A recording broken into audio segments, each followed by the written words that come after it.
And so if people don't know they need something, trying to sell that to them is going to be almost impossible. But here's the candid truth. Even trying to sell something to people that they know they need is tough if they don't want it.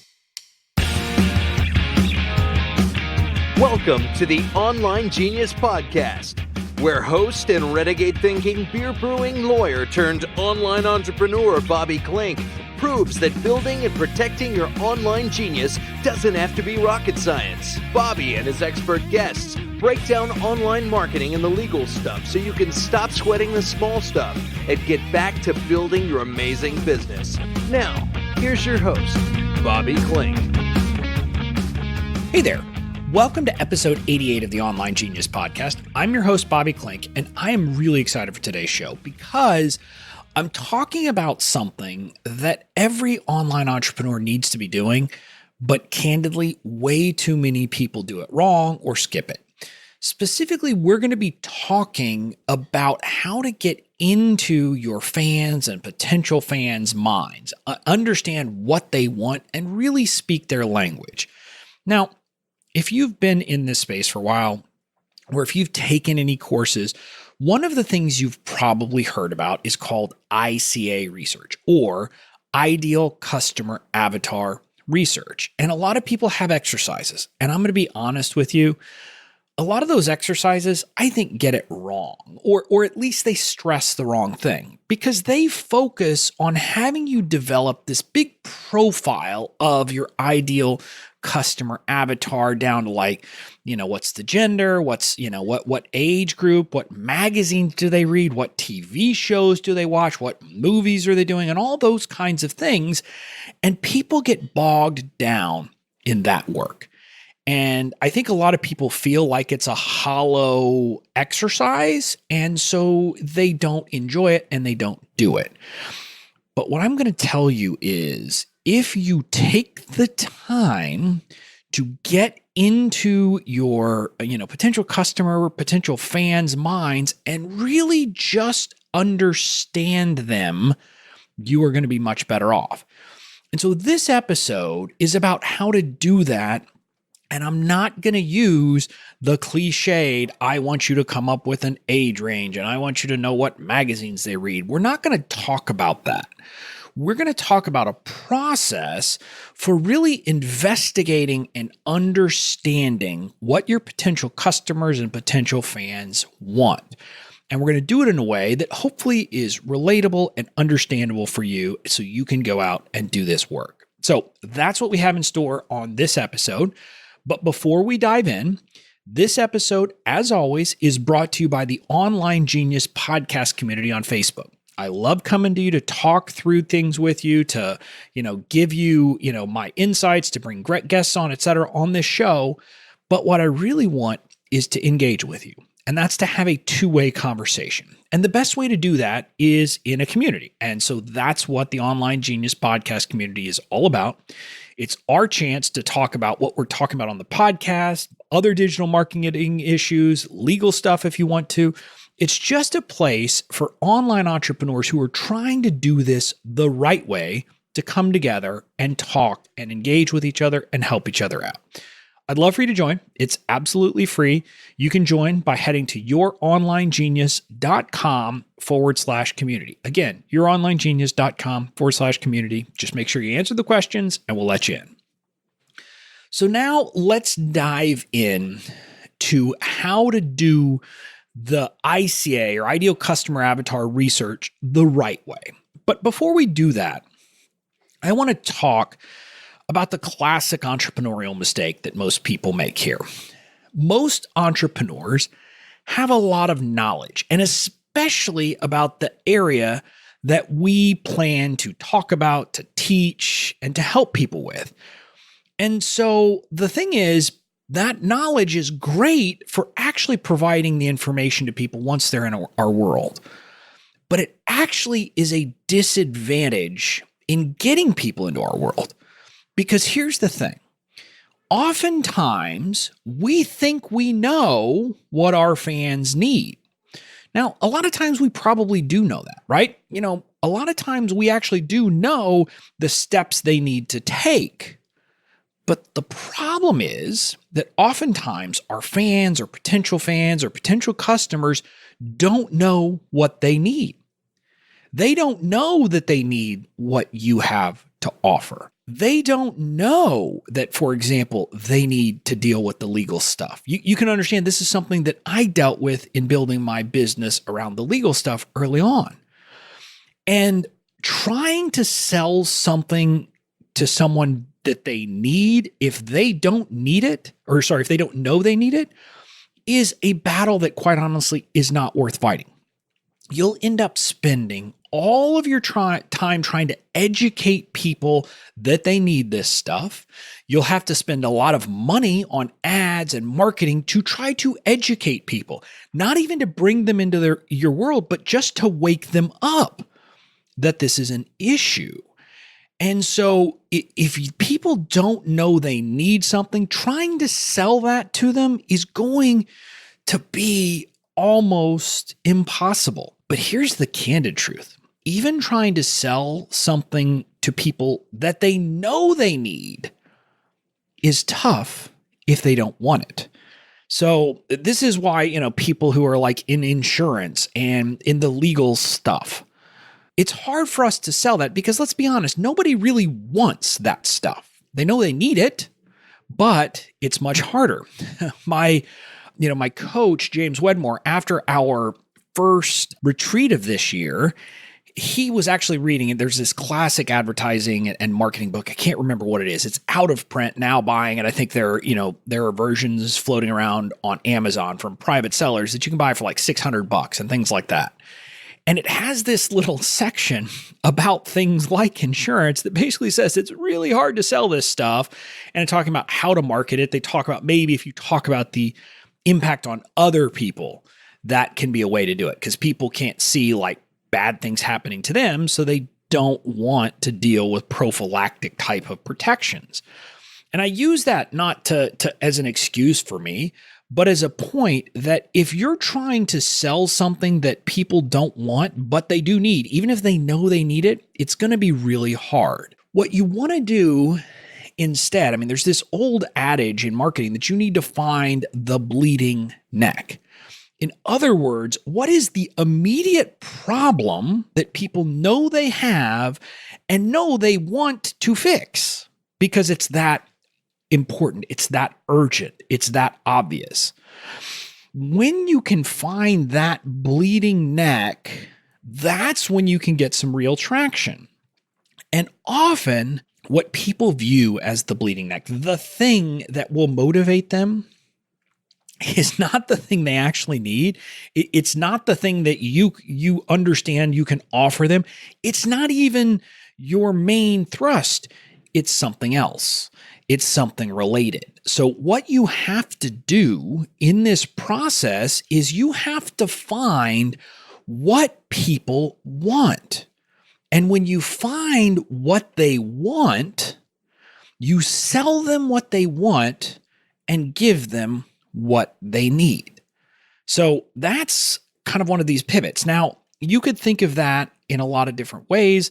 It could be something like I originally tried with this podcast, where this podcast was Trojan horse marketing, where I was offering the marketing as kind of the hook to get people in and then offering, delivering the legal stuff too, so they got a bit of both. You could try that, or it might just honestly be that the concept of what you're selling them is something else. Maybe you're selling them, or what you sell them is more time or ease or something like that.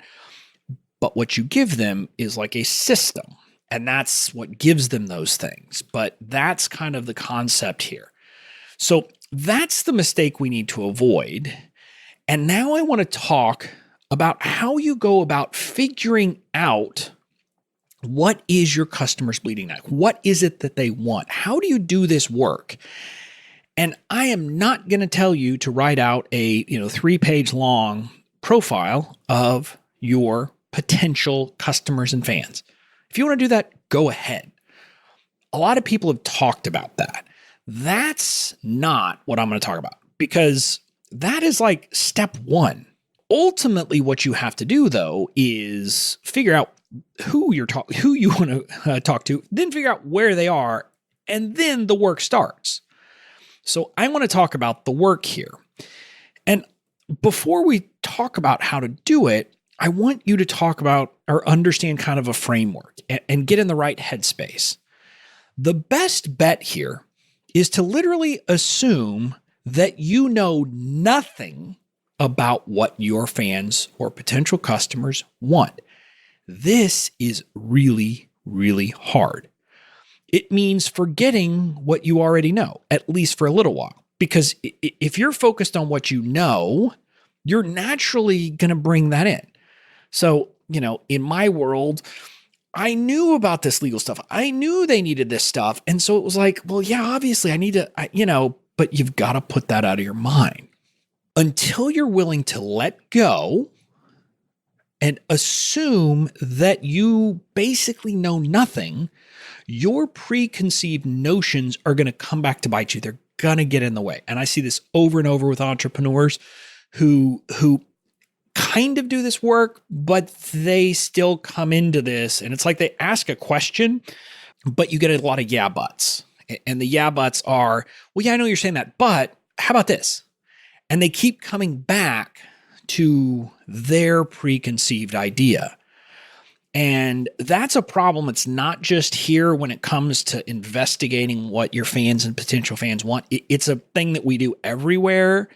And you have to be open to assuming that you know nothing to get past that. So again, if you hear yourself saying, yeah, but, I want you to get that as a trigger that you need to say, wait a minute, I'm not being open to this. So you need to drop those but notions, especially when you're doing this work. And the proper, in my view, the proper mindset to bring to this ultimately is to approach it like a curious child. Now, if you have children, you're going to get this immediately. If you don't, follow me on this because I've seen it. Now, kids, and I'm talking about little kids, they are absorbing so much information all the time because they don't know the world yet. And if you really watch what kids do, the first thing they do is they just watch us to see what we're doing for a long time. They don't immediately come in and start assuming things and asking questions. No, they watch what we're doing. Anyone who has kids, or even if you have nephews or children that you're just around a lot, you'll see this. Kids will come up with stuff and you're like, we've never taught you that, but wow. They're saying things that you say, and you're like, huh. And they're saying things that you don't even really say to them, but you say to other adults while they're around. And all of a sudden you realize that they are always watching and absorbing what's around them. So that's the, kind of a first mindset I want you to think about. And if you can bring that level of childlike curiosity, you're going to be in good things. But what's the other thing that kids do? They're willing to ask questions and they don't worry about sounding stupid. At some point in our lives, we get this notion that we don't want to sound stupid. Luckily, that was something that was never a problem for me. I was always someone, I was willing to raise my hand throughout law school and ask questions. And I just assumed, hey, if I've got this question, other people do too. And who cares? So you have to be willing to do that. And the difference is what I see in adults, so I see there are two kinds of people who ask, or two different ways people ask questions. One, people ask questions because they're curious like a kid and they don't worry about sounding stupid. And then you got people who are asking questions where you can tell they're trying to sound smart with the question. That second thing, that's wrong. Doing that is not going to help you. Doing that, you're bringing in your preconceived notions and you're trying to prove something rather than bringing curiosity into what you're doing. So again, kids watch what we're doing and then they ask questions without sounding stupid. And again, the other thing I'd say is, a kid when they're asking questions, and again, at some point, I'm sure my daughter's 5.5 at the moment. I'm sure at some point she'll grow out of this. But right now, when she asks me a question, I know she's doing it with a genuine sense of curiosity. She doesn't have some ulterior motive. I don't have to worry that there's that. She just wants to know the answer. So I frame that as how we should be approaching this work. And if you do those things, watch, be willing to ask stupid questions, and do things with a sense of curiosity, you'll be in good shape. But I want to talk about kind of how you do this. Let's talk about kind of the mechanics, because I know you're like, okay, that's great, but how do I actually do that? So let's go through the process. Now, from the way I talked about this with the kids example, I think you'll have a sense. The first thing you need to do is just listen. I want you to assume when you start this work, assume that you don't even know enough to ask a question that will even be sensible at first. Now, I know earlier I said, well, kids will ask questions without worrying about their sounding stupid, but there's a layer at some level you have to be able to put into words what the question is. I want you to assume that at first you don't have that knowledge. So the first thing you need to do is go to where your potential fans, potential customers are, and be a fly on the wall.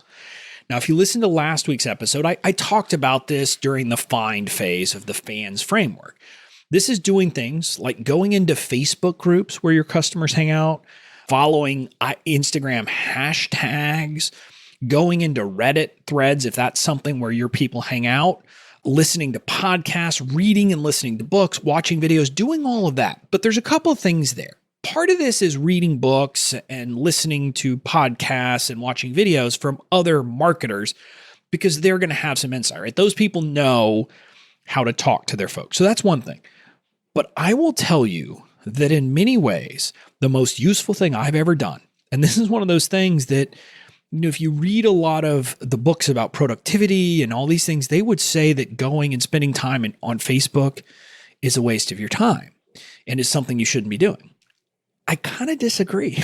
No, let me back up. I don't kind of disagree. I disagree fundamentally. Now, going onto Facebook and just wasting away your time is not a good use of time.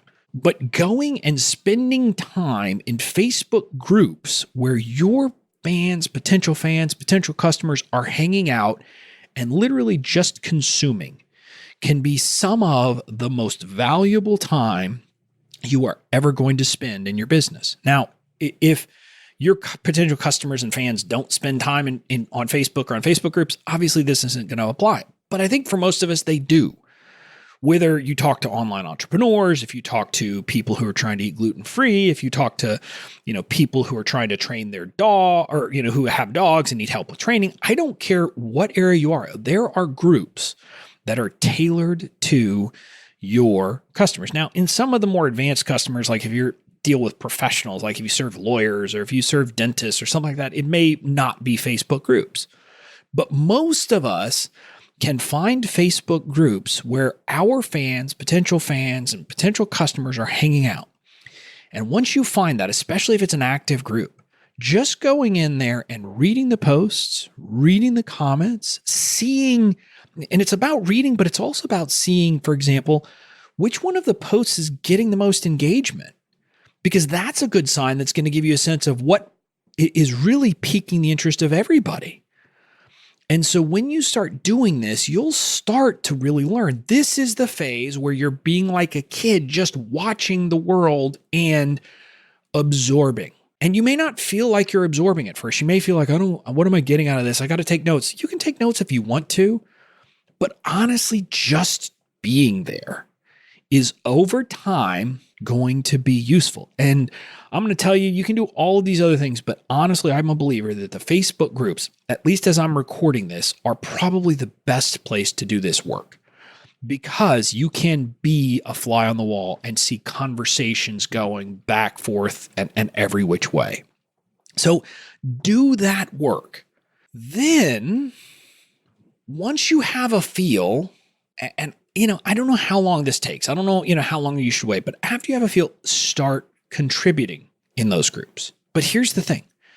Don't start with questions. Now, I don't know about you, but I think a lot of people jump to asking questions way too early.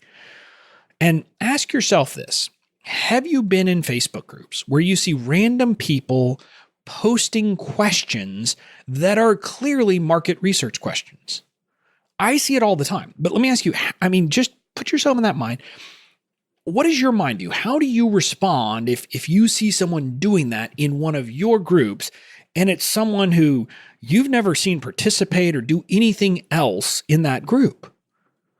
I don't know about you, but when I see that, I ignore the question and I get kind of annoyed that people are doing that. And what I'll tell you is there are people out there who are telling you, who are teaching this strategy. Go into all these groups and post all of this stuff and ask questions and blah, blah, blah. I think it's a horrible idea. I don't think you're going to get good engagement that way, and you're not going to get genuine engagement that way. What you can do, though, is if you go in and build trust by contributing value to the group, at some point, you'll be able to ask questions, but you need to start by answering questions that you can answer. So if you see people, let me use this example. Let's say you are someone who can help people train their dogs, and you're in a group and you listen for a while to what people are saying, and you see some people asking a question and you have an answer, just answer it. Don't draw attention to the fact that you're answering it. Don't make a big deal of it. Just answer it. And if you do that consistently, you'll become a known quantity in the group, and you'll establish a reputation as someone who is useful. And so then people want to interact with you. Now, again, if you spend any amount of time in Facebook groups, you are going to see this. You're going to see the people who naturally are, people are like, ooh, that person provides tons of value, and, they kind of get known for what they do.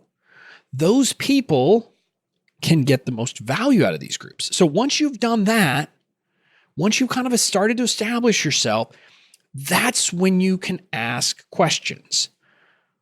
But again, I want to say don't go overboard, and don't start with questions that are clearly like, market research. Or if you want to do that, say, hey, I'm trying to figure some things out. Can people help me? Be honest about what you're doing. Don't come in and just, post one of those panes where you ask a random question, but say, hey, I'm trying to figure something out. If you don't mind, I'd love your thoughts on, or just be honest about what you're doing there if you're doing it. But start with simple things. Don't expect people to give you long novels or, pour their heart out to you at first. Just ask some simple things. And, if you're in a Facebook group, you can use polls and get sense of that. Polls I like to be careful with, though, because there's a couple of problems with polls. Number one, you're giving people limited options. You're kind of already tracking them into something. And often I will find, like in marketing, that the poll results, I think people think they want a certain thing, but realistically, they would probably react better to something else, but they don't realize it, or they maybe don't want to admit that they would respond better to that other thing. So be careful with polls, but you can use them selectively. So you can do this, and you can start, asking some questions. And if you've been listening long enough and have been participating, number one, you're going to be able to formulate good questions, but also people are going to want to help you. And then the next step is, after you've done some of this questions and you've maybe built some relationships and built some trust in there, at that point, you can consider actually trying to get some people on the phone or on a Zoom call or however you want to do it, and actually ask them some questions one-on-one.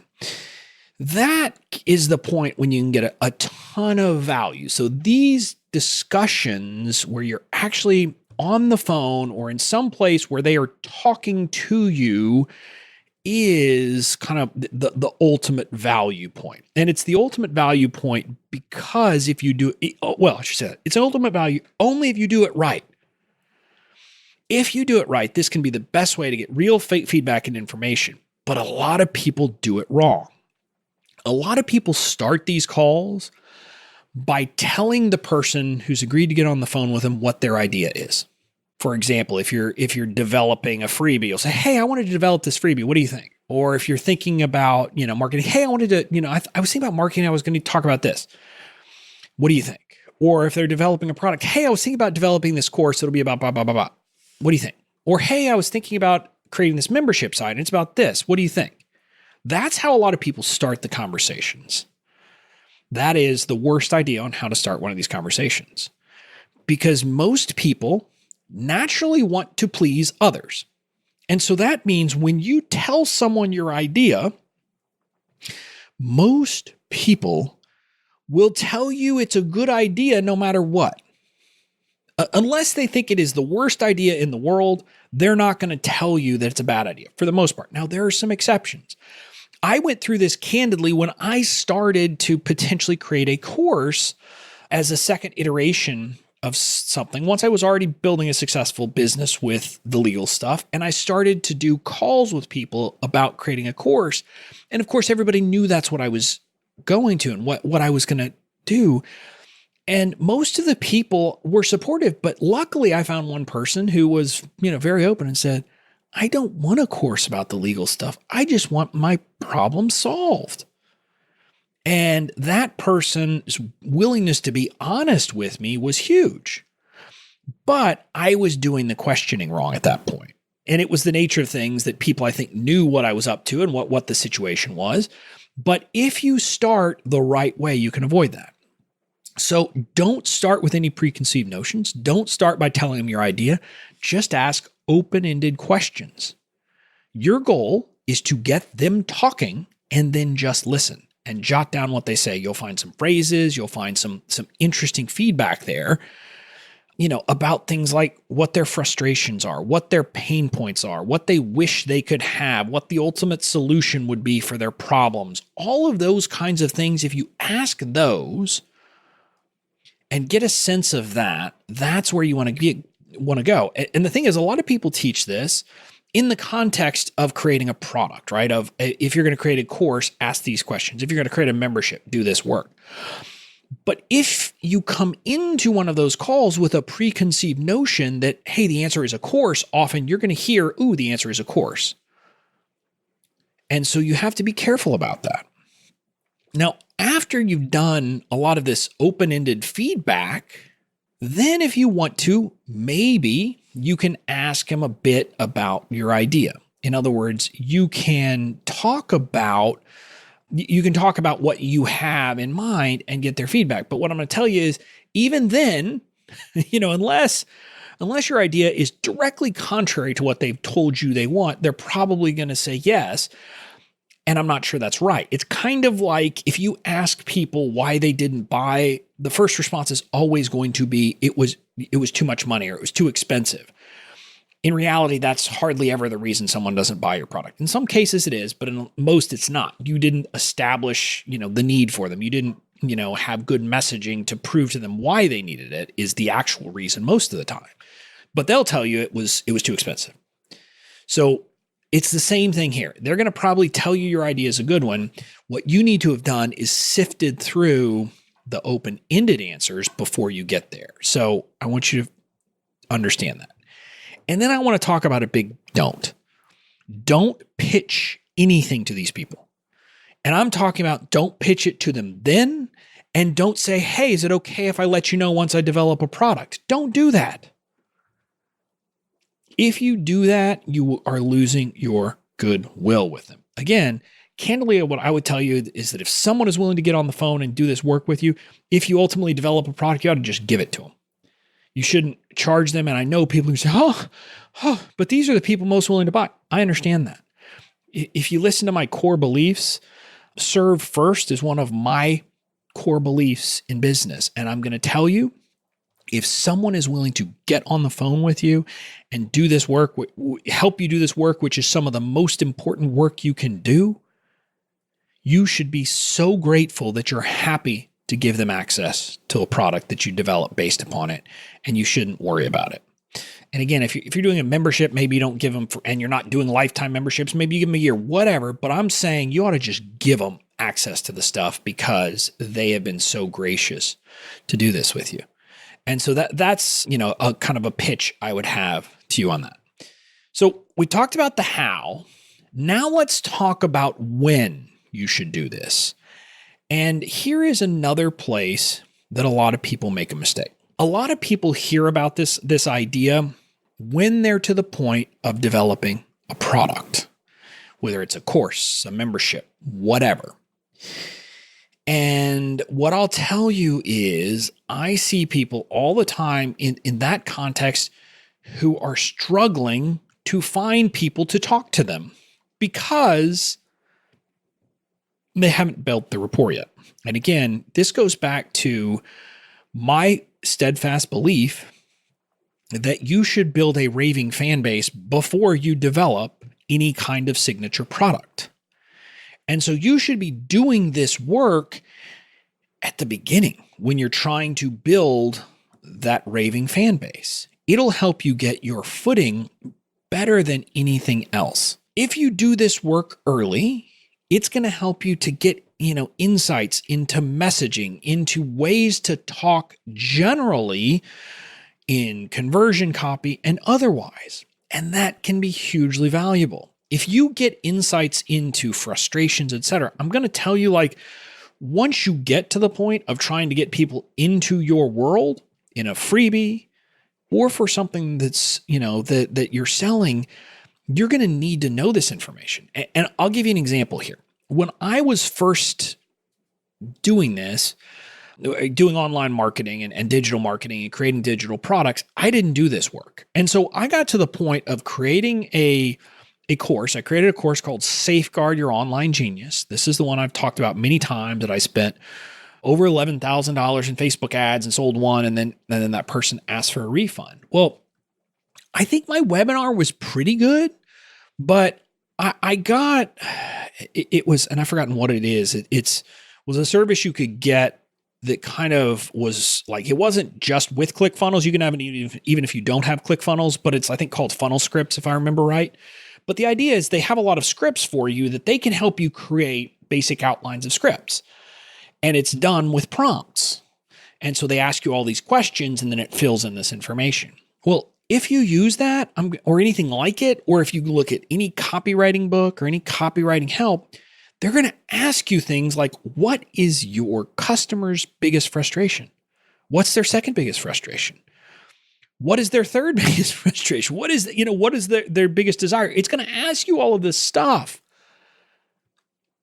because people who understand marketing know that by the time you get to the sale, you need to already know that stuff. And so you're going to have these kind of pieces of information about what the obstacles are people are dealing with, what their biggest frustration is, what their biggest pain points are, what is the heaven for them? In other words, what is kind of the ultimate good result?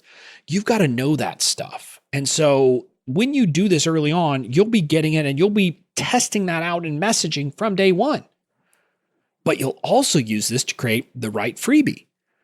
Getting people into your world is about having a good opt-in. And I'll just tell you, a lot of people have freebies that are not good freebies because they haven't done this work. And so they're trying to give people what they think they need, or what, the entrepreneur knows this person needs, but other people don't.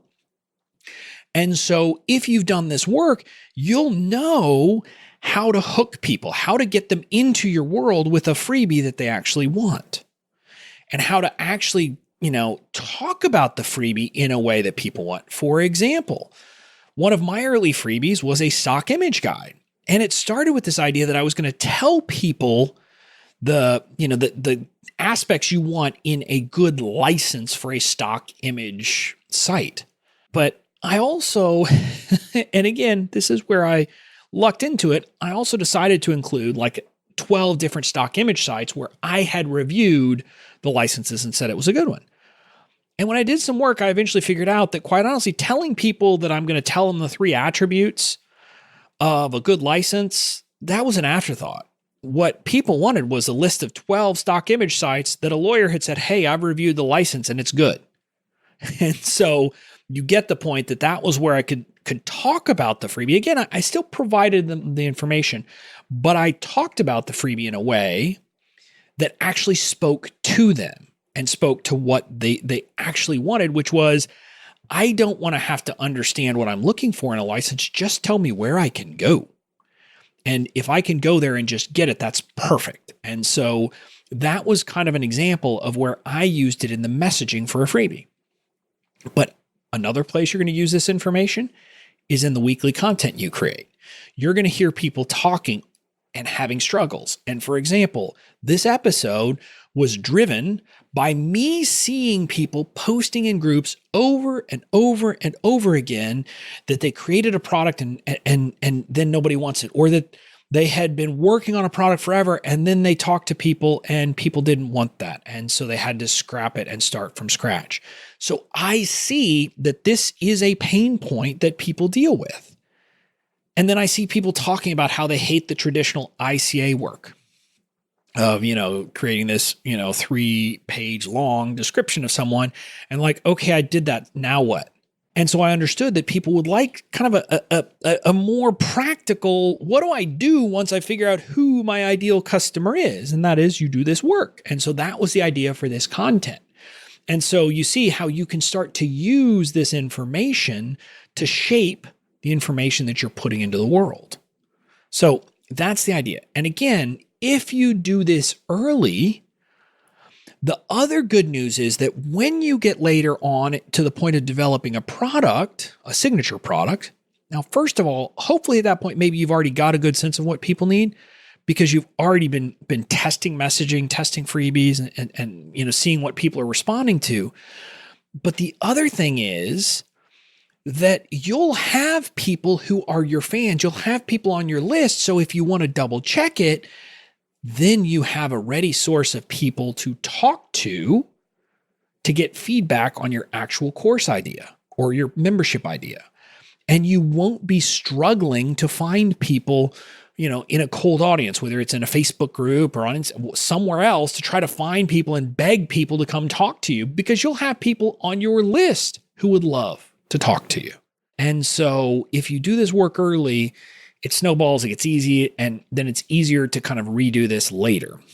Again, what I'll tell you is candidly, like if you do this work early, you won't necessarily need to do it when you're creating a product because you'll already know what your people want. But if you want to spot check, if you want to actually talk to people about the product specifically, you can do that at that point and get some guidance on what information they would like you to provide. So that's a way that you can use it later on. So that's when. Do it at the beginning and you'll be much better off. So that's it. This is not a long episode. This is one of, kind of my shorter of these standard episodes because I think it's a topic people need to understand and need to address, but it doesn't have to be hard. So again, basically the steps are, don't assume you know what's best or what your customers need, because even if you do, that's really irrelevant. You need to come at this like a curious kid, absorbing by being around the potential fans and potential customers, and then asking questions and not worrying about it, but doing it in the right way. And if you do all that, and if you do it early in your journey, it will pay dividends and you will have success. You'll build a raving fan base. And, once you have that fan base, it becomes very easy to create products that sell. So that's it. If you're enjoying this podcast and you haven't yet subscribed, please do subscribe so you don't miss any episodes. And I would love a rating and review. I have no idea, candidly, how, I guess it's not even iTunes anymore, but Apple Podcasts or Spotify or how any of these other services, how their algorithms work. But I've got to believe having ratings and reviews is helpful, if nothing else, so that if somebody stumbles upon the podcast and sees a bunch of ratings and reviews that are positive, it's got to be a good piece of social proof. So if you're enjoying this, I would be eternally grateful if you would take 5 minutes to go give the podcast a rating and review wherever you listen to your podcast. So that's it for this episode of the Online Genius Podcast. I'll see you back here next week with another episode about how to build your online business. Thanks for listening to the Online Genius Podcast. Make sure to tune in next week for more great tips, tricks, and strategies to help you build and protect your online genius.